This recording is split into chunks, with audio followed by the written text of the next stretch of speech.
The creek was chained by paper long before any man drew a gun. Dust took the place of rain and men counted buckets like prayers. He stepped off the noon train with a face made for weather, not talk.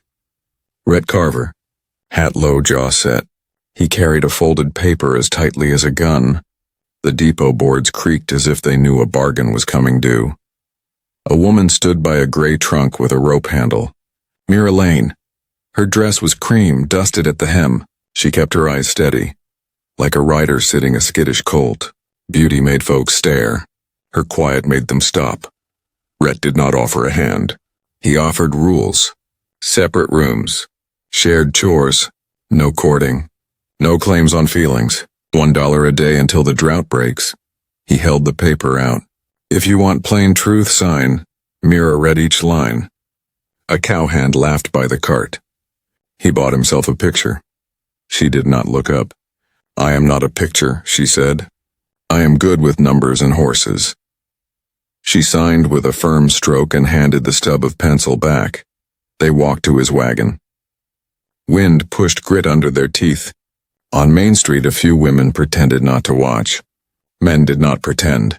Gossip ran ahead like tumbleweed. At the general store, Rhett bought salt and nails. Mira asked for seed, lamp oil, and ledger paper. The clerk glanced at Rhett's coat and the thin wallet he kept there. She set her palm on the counter. Extend credit for 2 months. We will show you where your money returns. On what security? The clerk said. On skill, Mira said, meeting his eyes. And on keeping accounts. You will like the look of the lines. The clerk hesitated, then nodded once. Paper slid across the counter. The road to the Carver place was bare. Fences leaned like tired men. Rhett drove silent. Mira watched the draw where a dry creek cut through the land. Your cattle drink where? From a gate up canyon, he said. Bank agent keeps the key when I fall behind. Then we will not fall behind, she said. At the house, Rhett showed the spare room. Clean, plain. He set the contract on the table between them. Work only, he said. Work only, Mira answered and opened the fresh ledger to the first page. Mira rose before first light. She tied on an apron and lit the stove. Coffee hissed. Outside, the yard lay gray and thin. The windmill squeaked with every turn. Rhett came in from the corral with his hat in his hand and dust on his sleeves. He looked like a man ready to run a herd, not a house. We start with numbers, Mira said. She set the new ledger on the table. Feed, salt, fences, time. She drew columns, neat and straight. Rhett watched silent. A verse of wind tapped the window like a knuckle. He did not sit. By breakfast, she had a list for each hour. Dawn to dusk, turn the milk cow to the south lot, pen the weak calf with a gentle heifer, mend the east fence first where the wire bows, move the tools from the porch to the wagon shed, sweep sand from the well cover. Rhett bristled at her tone, but the order made sense. They walked the pasture with a stick in the ledger. Mira marked the grass by color, pale safe to rest, silver graze too short. We rotate, she said. 3 days here, 2 there, then the north draw if any green lives under the cottonwoods. Rhett frowned. We have never done it that way. Then we will begin. At noon she measured the hay. She cut the ration small but steady. Cattle can bear hunger, she said, but not confusion. Rhett's jaw eased at that. He had said the same once in another year. She found the bleed in the books by evening. 2 hired hands were paid through drought months when work was thin. Tools were bought twice because no one wrote down the shelf where they lived. Nails wasted on soft posts. Oil spilled from a leaky tin. These are not sins, she said. Only bad habits. Rhett looked away, stung and grateful. They fixed the pump handle with a spare bolt scavenged from an old gate. Water rose clean for once, not muddy. Mira smiled with her eyes. One win, she said. He saw the green colt watch her from the corner of the pen, ears pricked. She did not reach for him. She just stood calm, letting the colt breathe. Even the windmill slowed its squeak. Near dark, she chalked a chore board on the barn wall. Work only, she said again. But we will work smart. By the third morning, the ranch breathed a little easier. The milk cow knew her gait. The weak calf nuzzled a steady heifer. Tools hung on nails with chalk marks under them. Hammer, wire pliers, spokes. Rhett did not say it aloud, but order soothed him like rain on tin. "We go to town," Mira said. "We sell 2 culls, buy wire, and set up fair credit. Bring the ledger." He did not like showing books to anyone. Still, he tied the wagon and they rolled down the road. The heat made the distance shake. Word rode ahead of them. At the general store, voices dropped the way voices do when they are not kind yet. "There she is, the contract bride. Pretty thing." Poor taste. Rhett's neck went tight. He stared at a sack of flour until the clerk came. "Morning," said the clerk, Deeks. "What can we do for you, Mr. Carver?" Mira set the ledger on the counter and turned it into columns. "Wire, salt, lamp wicks, and seed when it ships. We will pay on the 5th and the 20th as these lines show. Our waste is cut. Our herd count holds." Her finger tapped steady figures, neat as fence posts. Deeks glanced at Rhett, then at Mira's math. "You keeping his books?" "I am keeping our future," she said. "Bring the cheaper wire. We will double staple the weak posts. The nails will be counted back to you in the sack." A woman with gray hair stood near the bolts of calico, listening. Tilda Brann. She cleared her throat. "Deeks, if the girl keeps her word, give her the good price. I have seen the Carver place this week. It is tighter." Deeks scratched his jaw. 2 months credit.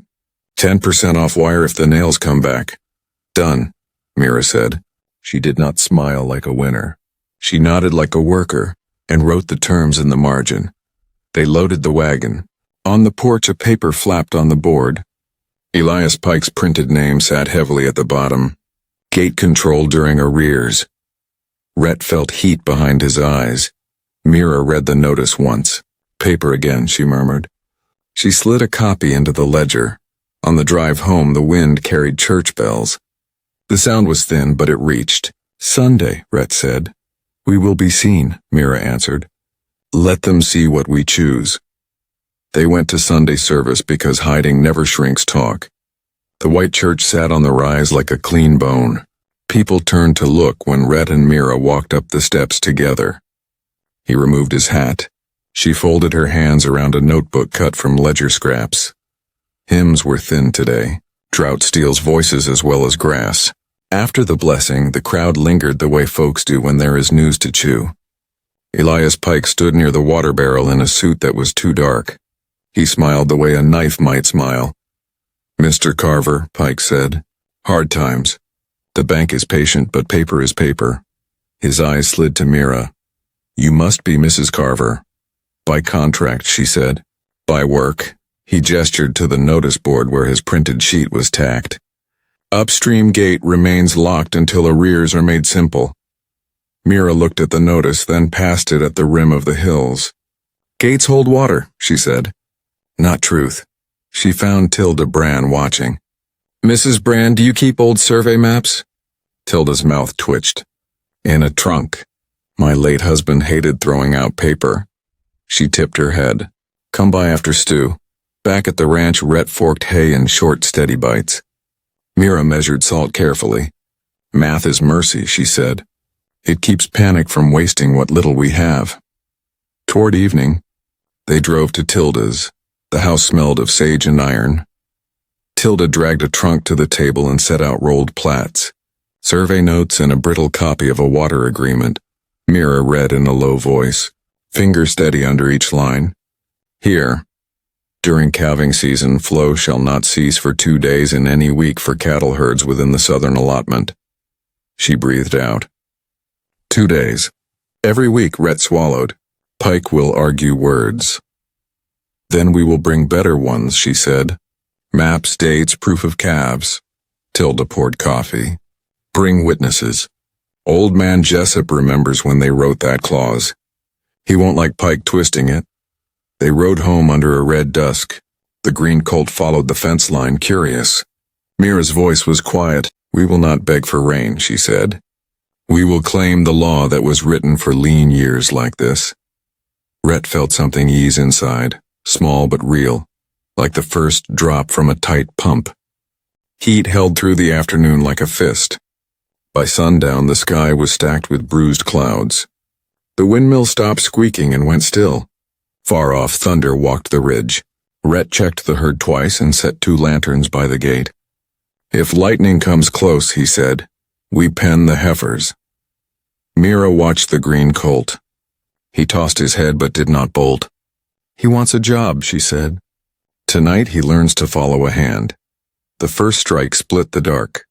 It hit past the north draw, no fire yet. Then came another lower, near enough to feel. A wall of wind slapped the yard. Dust rose like smoke.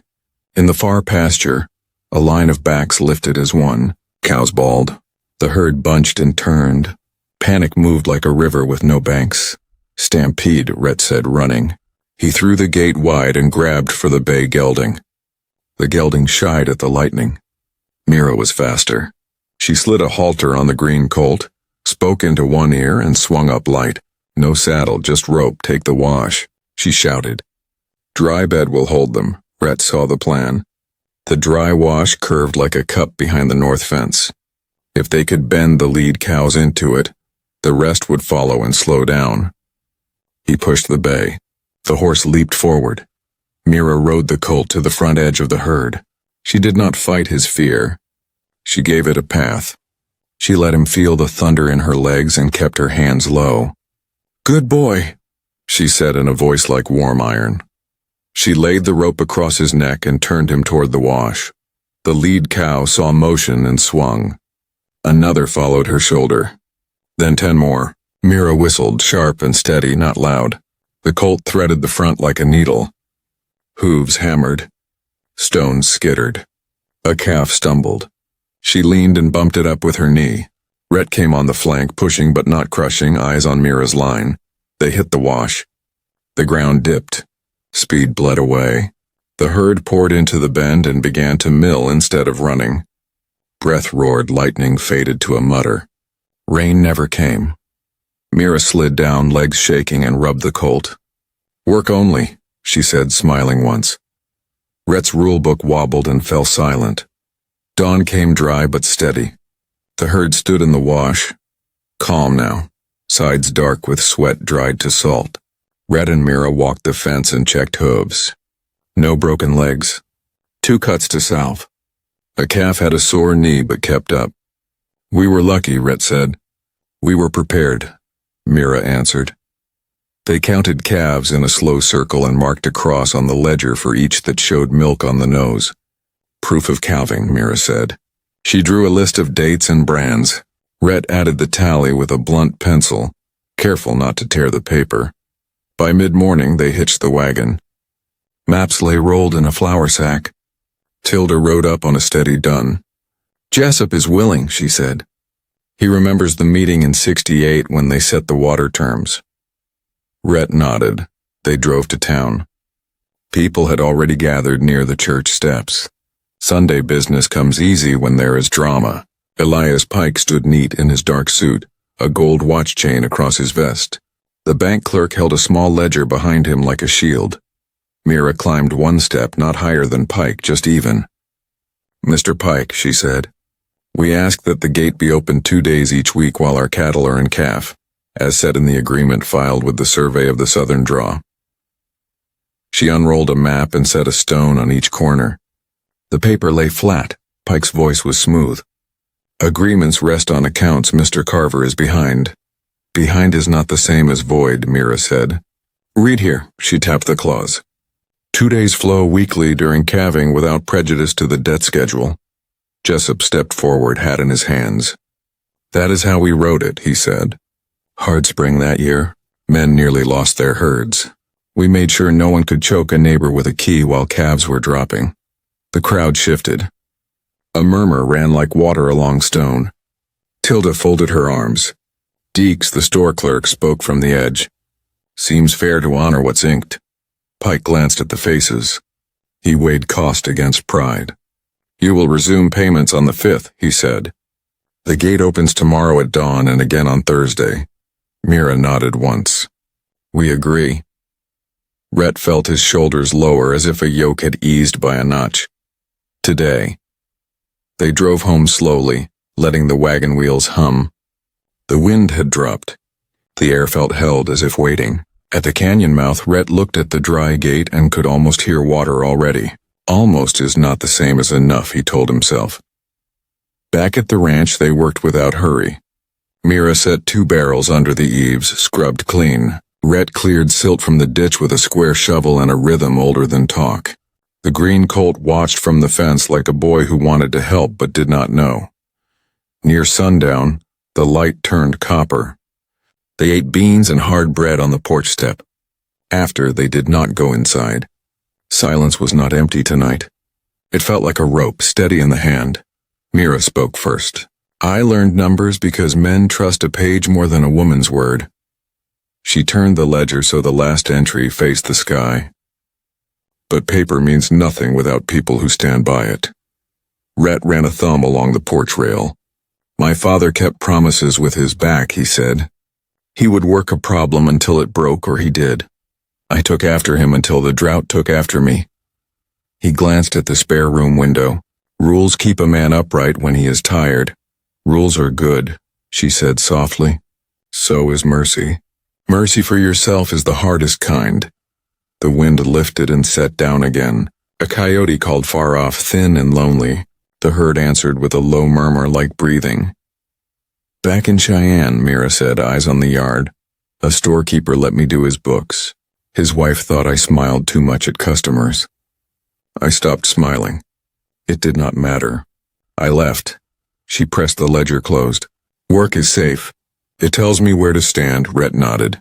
I asked for no romance because I feared needing anyone.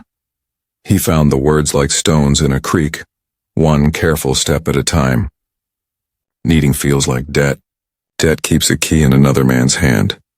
Tomorrow we take 1 key back, Mira said. She stood and brushed dust from her skirt. We meet the water at the gate. We guided home. They rose together. He blew out the lamp. The dark was not empty either. It held promise, plain as a clean-turned furrow. Dawn put a pale edge on the canyon when they reached the gate. The iron wheel was cold, locked with a simple hasp. A bank hand stood there with a key and a tight mouth. Not Pike, but one of his men. He looked at Rhett, then at Mira. You got your hours, he said. Sunrise to sundown today. Thursday again. We will keep the count, Mira answered. She lifted the ledger. Rhett nodded once. The man turned the key. Metal groaned. The wheel spun slowly, then faster. Water shouldered through the sluice, brown at first, then clear. It made a sound that felt like breath returning after a long fever. Rhett closed his eyes and then set to work. They had dug the ditch straight, cleared of silt and stone. Now they threw small wing dams of canvas and stakes to divide the flow. Mira timed each change with a watch. 20 minutes to the north lot. 10 to the calving pen. 5 through the garden run. The creek bed woke in sections, a map redrawn. Mira set a stick at the ditch mouth to mark flow and penciled height beside time. Simple measures steadily kept make lean years livable. Calves drank, noses shining. Cows stood more easily. The windmill caught and turned without a cry. Rhett shaped banks with a shovel and a rhythm that looked like prayer if a man did not know better. The green colt snorted at the moving water, then touched it with his lips. Tilda rode in with 2 cups and bread wrapped in a clean cloth. Town says the bank blinked, she said. I say the town finally read its own papers. She watched the stream shape itself along Mira's dam. Near midday, Deeks rattled up with a sack. He handed over the counted nails tied neatly. Ledger says you returned everyone, he told Mira. Wire discount holds. Seed due next week. He glanced at Rhett and said, Good to see water where it belongs. Mira marked deliveries, hours, and head counts. She logged losses too, a cracked bucket, a shovel worn thin. Numbers tell the truth, she said. We will not lie to ourselves. When the sun leaned west, they shut the wheel to a steady trickle. The bank hand checked his watch and nodded. He left without a word. The canyon held the sound of water. Rhett felt lighter than work could explain. By Thursday, the gate turned again, and the ditches ran like thin veins. The herd stood more easily. Rhett slept a full night for the first time in weeks.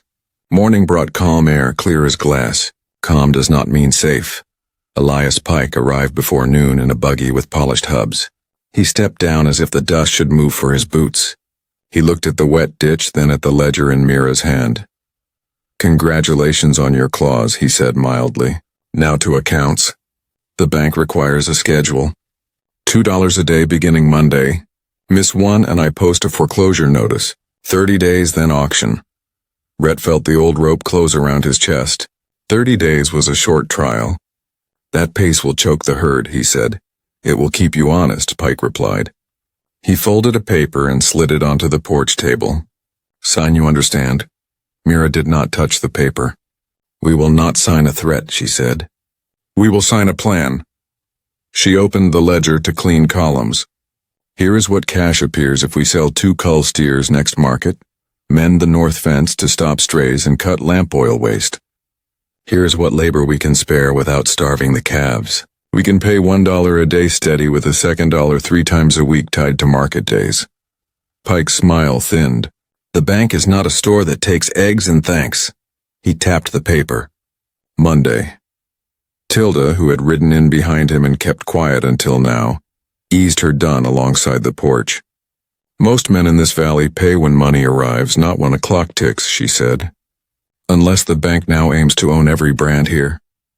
Pike did not look at her. "Clocks keep order," he said. Monday. He left the paper. Dust rose and settled in his ruts. Silence sat heavy for a beat. Then Mira exhaled. "We meet the clock with work," she said. "Today we sort the culls. Tomorrow we mend the north fence. On Saturday you ride to the buyer. I will keep the books and watch the gate." Rhett nodded, finding breath. "And if he posts anyway?" "Then we meet him in front of the town again," she said, voice flat. "But we do not give him the easy win of our panic. Not today." Market day put noise back into the town. Wagons lined the street. Rhett and Mira drove the 2 cull steers to the yard and penned them neatly. The buyer, a thin man with a hat too new, eyed the animals like coins in his palm. "Short on finish," he said. "I'll pay light." Mira held the ledger and a paper scale ticket. "Weight is weight," she answered. "Pay fair and we will bring more next week." She kept her voice even. The buyer shrugged. "Bring the scale then." They walked the steers across, slow and calm. Numbers clicked. The buyer tried to argue shrink. Mira pointed to the posted rule on the yard wall. 1% only after 1 hour. "We arrived 10 minutes ago." She wrote the figure on the page. Deeks watched from the fence. Tilda stood at Mira's shoulder. "Girl's right," she said. "Pay the weight you see." Coins changed hands. The buyer counted twice, then nodded once, slowly. Rhett did not smile, but something in his chest unknotted. He saw how the crowd looked at Mira. Not as a picture now, but as a hand you rely on in deep water. Gossip sounded different when numbers stood beside you. They bought wire with the coin and a sack of calf meal. At the pump, 2 women spoke near Mira as if she could not hear. "Pretty buys trouble." "Or maybe she buys order," the other said, watching the ledger. On the porch of the church, old Jessup nodded to Rhett. "You stand correct and steady," he said. "That's worth more than noise." Rhett touched his hat. A boy ran past with a paper kite. The string snapped and the kite tumbled toward the street. Mira stepped out and caught it by the cross-stick, smooth and quick. She handed it back and the boy grinned. As they climbed into the wagon, Rhett found his throat tight with words he had not planned to speak. "I am proud to be seen with you," he said, low and plain. Mira looked at him, a small start in her eyes. The moment held like a breath set gently on a shelf. "We keep working," she answered softly, but her hands shook once before they steadied on the reins. They drove home into a sky the color of clean pewter, with money in the tin and time briefly on their side. By Monday dawn, Rhett had the wagon loaded for fence work.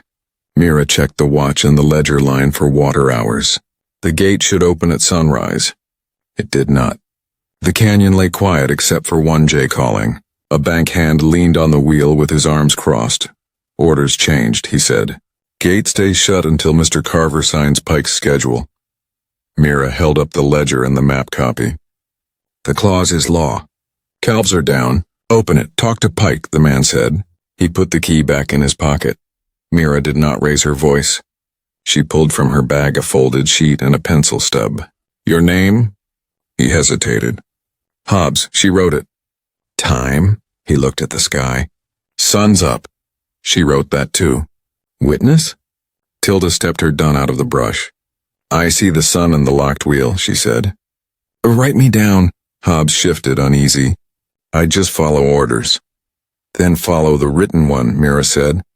2 days flow by clause, or I ride to the judge and swear we were denied. Your name sits on the line either way. He stared at the key. He saw his own trouble there. At last he opened the hasp and spun the wheel. Water came slowly, then strongly. Tell Pike you forced me, he muttered. We will tell the truth, Mira said. They split the flow and worked fast. Rhett set posts in the north line while the earth still held moisture. Mira counted minutes and moved canvas dams like a careful dance. By noon the wind rose. Dust marched in sheets across the flats. The sun went the color of brass. Deeks rattled up with seed. Pike's been pacing the bank porch, he said. Sheriff with him. Papers on his lap like a rooster's tail. Let him preen, Tilda said. He knows the town read that clause. Mira logged deliveries and signed neatly. We will not be late with $1 today, she said. Rhett, ride to town before the wind turns wicked. Pay what we owe. He looked at the sky and nodded. He was gone an hour when the dust thickened. The wind made a low, steady growl. The herd bunched its shoulders to it. Mira tied a scarf over her mouth and eyes.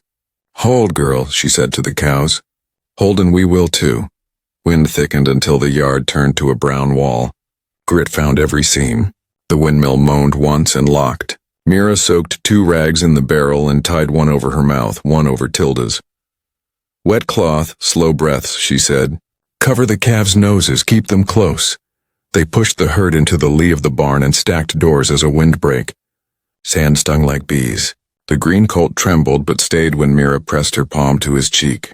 You stand with me, she said low and plain. She led him by the jaw, not the rope. He followed. Inside the barn the air was dull but safer. Mira closed the top gaps with old feed sacks. Tilda filled buckets and wetted blankets, then draped them over stall fronts. Fire risks near nothing in this, Tilda said, voice muffled. Still keep the lamp out. Law's words mean little if a calf can't breathe, Mira answered. She moved stall to stall, feeling for panic in each body. Slow hands, slow voice. Easy. We do not run from wind. We lean into it. Outside the world roared. Somewhere a sheet of tin went skittering. The house door slammed and slammed until a gust threw it closed tight. Dust sifted through every crack. Smell was metal and old bones. An hour passed like a hard mile. Then another. Mira marked the time with a nail on a post. Shortcuts like notches on a rifle stock. Keep count when you can't keep comfort, she said. Numbers are rails. Tilda listened, then nodded. Rails hold a train in a storm. Hoofbeats came suddenly from the yard. The shape that broke the brown was Rhett. Scarf pulled high, horse white with dust. He slid down blind for a breath, then found them by touch. Paid the $1, he coughed. Pike waved the paper like a flag. Sheriff read it. I told him the clause holds. Deeks backed me. Town watched. Good, Mira said. Now help me hold our world still. She put his hand on the colt's neck. The colt settled at once. They waited out the worst together. When the wind finally dropped to a steady hiss, Mira opened the barn and tested the air with her cheek. Grit still bit, but the sky showed a pale line to the west. Move slow, she said. Water first, then lungs, then fences. When the storm eased, the yard looked like a place half buried. Dunes climbed the porch steps. The pump wore adrift like a blanket. Rhett and Mira shoveled side by side until the well cover showed and the handle moved free. The first bucket came up muddy, the second clear enough to trust. They carried water to the cows slowly, small sips first. Calves coughed, then latched. Tilda checked fences on the dun, walking more than riding, where dust hid the wire. North line stands, she called. 3 posts lean. We'll brace them by noon. Her voice had the sound of a nail set true. Rhett found a hen under the wagon, eyes wide as coins. He tucked her under his arm and handed her to Mira. "One thing we save," he said. She smiled with dust on her lips and set the bird in a box with rags. "She will pay rent and eggs." They took stock with the ledger open on a crate. Losses: 1 cracked pail, 2 broken shingles, feed scattered in the yard, 3 bales turned to grit. Gains: fence still up, herd intact, pump sound. Mira wrote neatly and steadily. "We live inside small sums made honest," she said. Rhett looked at her hand and felt his chest go warm and tight. Near noon, Deeks came with red eyes and a bandana still gray. "Town stands," he said. "Windows blown, no dead." Pike posted 1 more paper at the church. An auction notice drafted if the schedule fails. "Sheriff says the clause still holds for water, but money is money." Mira nodded once as if greeting a fact. "Then we work by the clock we set. Pay today's dollar before sundown. Tomorrow I'll ride to the Widow Lee and trade ledger work for seed. She keeps accounts like a sack with a hole." Rhett hesitated.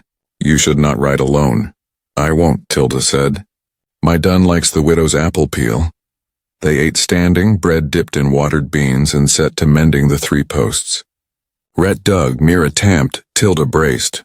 The green colt watched, nose dusted, then carried rails 1 by 1 with a rope looped gently around his neck. "Good hand," Mira told him.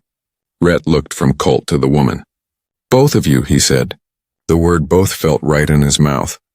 Late light found the ditch still holding. That too felt like a promise kept. Morning came clear after the storm, a thin blue you could trust. Mira and Tilda rode to Widow Lee's place with the ledger wrapped in cloth. The Dun stepped carefully where dunes hid ruts. The green colt followed, learning the road, ears forward. Widow Lee met them on the porch with a broom in her hand. "Dust made a home in every corner," she said. "Come in anyway." The parlor smelled of soap and stale flour. Mira set the ledger on the table and laid out a pencil, a straight edge, and a small tin of pins. "I heard you keep your books in a sack," Mira said gently. The widow gave a dry laugh. "Sack has holes." She brought a bundle of folded scraps tied with a string. Seed orders, doctor bills, a note from the bank with Elias Pike's neat name across the bottom. Mira sorted the slips by date and seller. She pinned them into lines. "Order tells the truth," she said. "We will make a spine for your days." She copied numbers into the ledger's left page and wrote simple words on the right. Corn, beans, flour, fee. Tilda poured coffee and watched like a guard at a gate. Halfway down the stack, Mira paused. 2 banknotes carried a charge called processing. She checked the dates, one on a Sunday. "Banks do not process on Sundays," she said. She lined the notes up with a seed bill the widow had paid in cash. The math did not sit right. "This is double take," she said softly. "Small but steady." Tilda's mouth went thin. "Pike likes fees the way a magpie likes buttons." Widow Lee rubbed her arms. "I thought it was my mistake." "It is not," Mira said. "We will write a clean account and bring it to the sheriff." She looked up. "In return for seed, I will give you this ledger and 3 lessons on how to keep it yourself." "No more holes," the widow nodded, eyes bright. "I will trade gladly." She went to the pantry and came back with 2 small sacks. "Corn and beans, last of my good stock."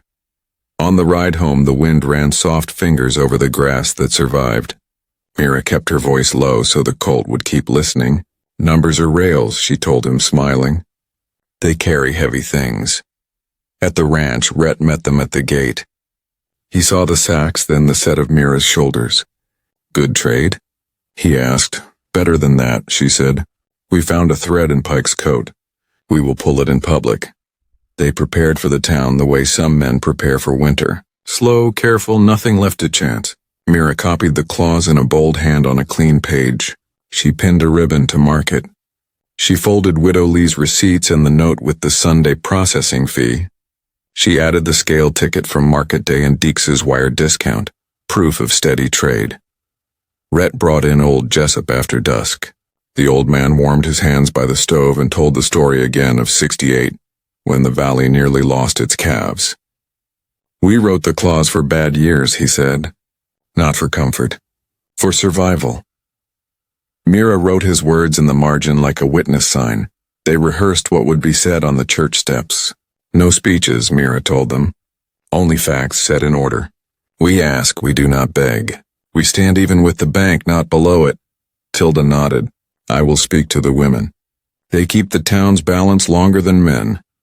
Rhett listened and felt pride cut against fear. What if Pike brings the sheriff again? He asked. Then the sheriff will hear the dates and see the receipts, Mira said. Law is not a hat. It is a fence line.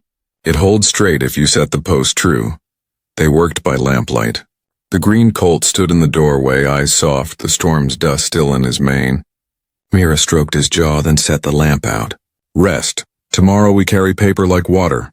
Morning came clear. They rode in with Tilda and Widow Lee beside them. Deeks had told half the town to bring their ears. The church bell rang at noon. Elias Pike arrived with his polished smile and a deputy at his elbow. Mira stepped up one stair and laid her papers on the rail. Mr. Pike, she said, we ask again, honor the clause and honor the people. Return the Sunday charge to Widow Lee. A bank that keeps 2 coins for 1 debt loses its good name. Pike laughed once. You play at law. Mira met the deputy's eyes. Do you? She asked. Will you read a Sunday ledger entry aloud? The deputy hesitated.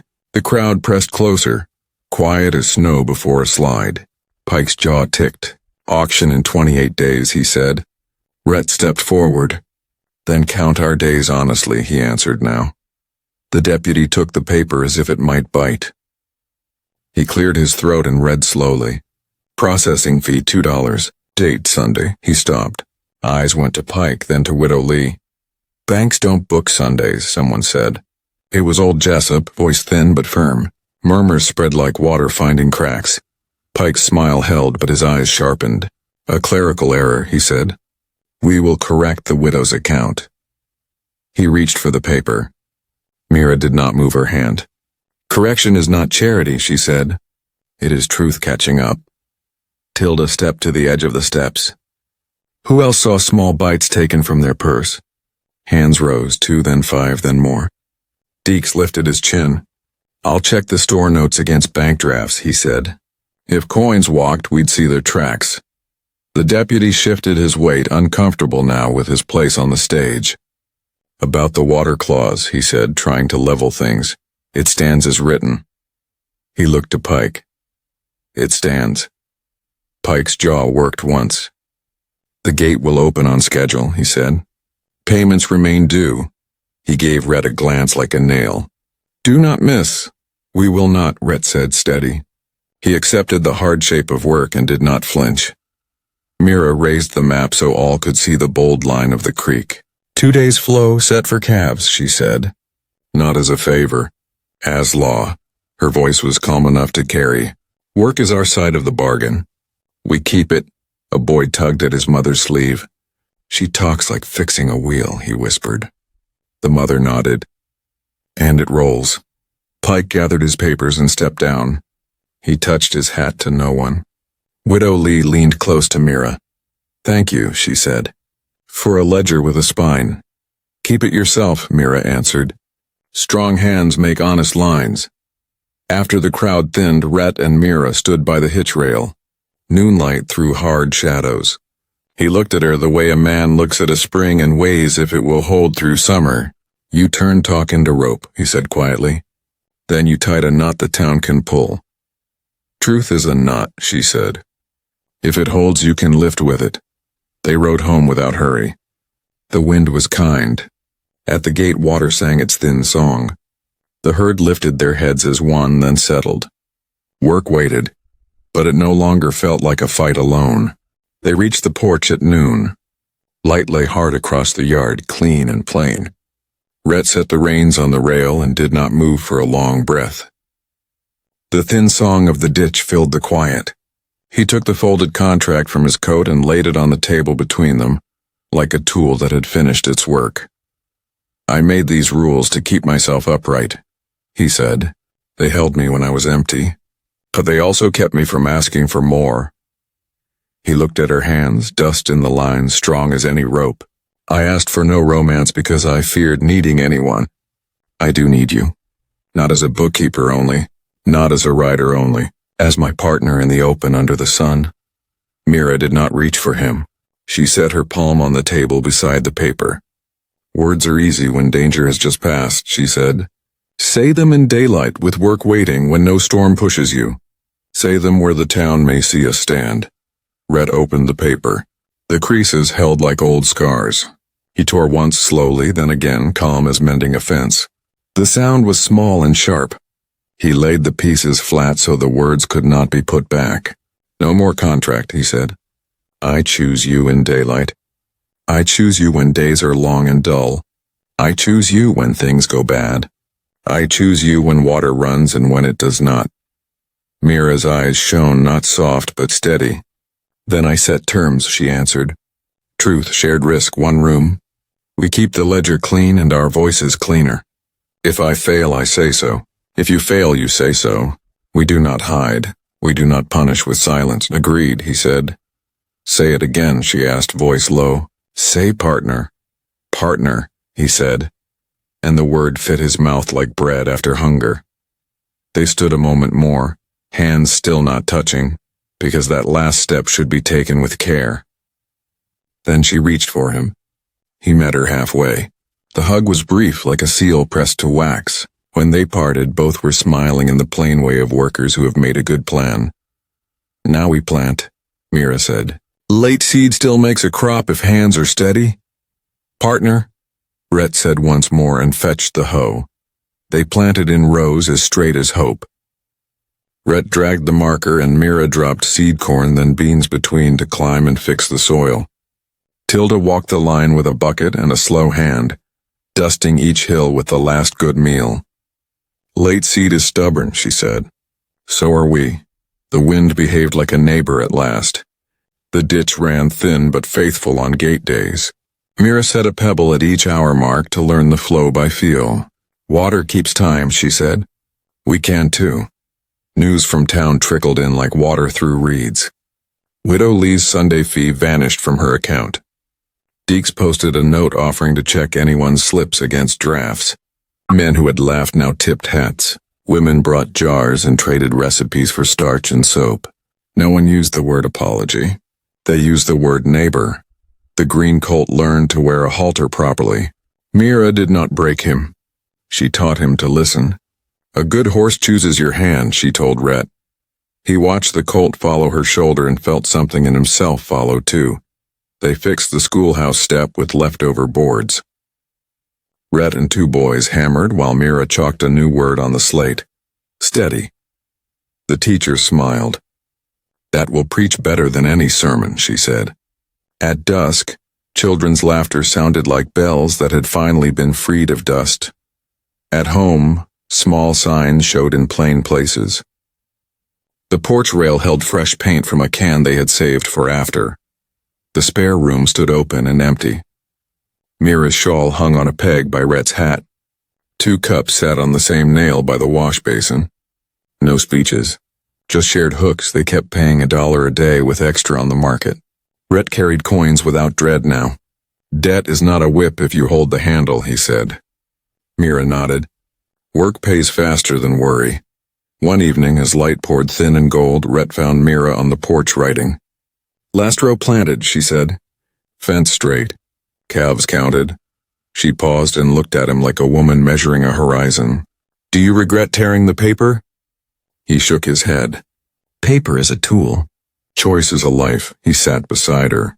The herd breathed slowly. A nighthawk stitched the sky. What next? He asked. We keep choosing, she said. Daily, like water and bread. By next week, green showed in straight lines like stitches in brown cloth. Corn tips pushed through and beans hooked the light with small fists. Rhett walked the rows at dawn and felt the ground give a soft answer under his boots. Late but living, he said. Mira knelt and pressed 2 fingers to the soil. Life likes order, she answered. We gave it that. The town kept turning toward them inch by inch. Deeks pinned a notice by the pump. Fees refunded where wrong. Widow Lee signed her name beneath and drew a small check mark. Folks nodded at Rhett without pity now. They nodded at Mira like a woman who had set a wheel back on its axle. On gate day, Hobbs, the bankhand, opened the wheel without being asked. He still looked wary, but he looked them in the eye. "Schedule stands," he said almost politely. "Pike is riding the line more than before." Mira wrote the hours, then closed the book and smiled once. "Riding is not the same as ruling," she said. Hobbs snorted a laugh. He tried to swallow. They put up a new sign on the barn, "Tools back home." The green colt nosed the letters as if he could read. Mira taught him to back 2 steps and wait for a touch. Rhett taught him to stand at the wagon without dancing. "He listens to both," Rhett said. "That's a good house rule." Tilda brought over a pie that tasted like dust shaken off a long season. They ate on the porch with plates on their knees and boots on the rail. "Town will talk less now," Tilda said. "Or talk to your faces, which is better." Mira wiped a crumb from her chin and nodded. "Let them," she said. "We will give them plain answers." After supper, Rhett fixed the hinge on the spare room door and then took the door down. He planed the edge, sanded the squeak away, and leaned the panel in the shed. The doorway stood open to the main room like a mouth that had finally spoken its truth.